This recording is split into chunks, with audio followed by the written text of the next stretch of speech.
আলোচিত ইউটিউবার আশরাফুল আলম ওরফে হিরো আলমকে কান ধরে উঠবোস করানোর পর বেধড়ক মারধর করেছে দুর্বৃত্তরা। তবে হিরো আলম বলছেন, আমার প্রতি মিথ্যা অভিযোগ এনে বিএনপির নেতাকর্মীরা হামলা করেছেন। ৮ সেপ্টেম্বর রবিবার দুপুর ১২টার দিকে বগুড়ার চিফ জুডিশিয়াল ম্যাজিস্ট্রেট আদালতের সামনে তার উপর হামলা করা হয়।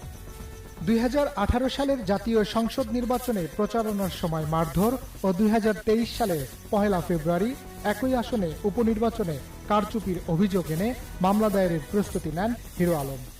মামলায় আওয়ামী লীগের সাধারণ সম্পাদক ওবায়দুল কাদের, বগুড়ার সাবেক সংসদ সদস্য রেজাউল করিম তানসেন ও সাবেক নির্বাচন কমিশনার কাজী হাবিবুল আওয়াল সহ ৩৯ জনকে আসামি করতে আদালত চত্বরে যান হিরো আলম। মামলা দায়ের করার পর আদালত চত্বরে হিরো আলম সাংবাদিকদের সঙ্গে মামলার বিষয়ে কথা বলার প্রস্তুতি নেন। এ সময়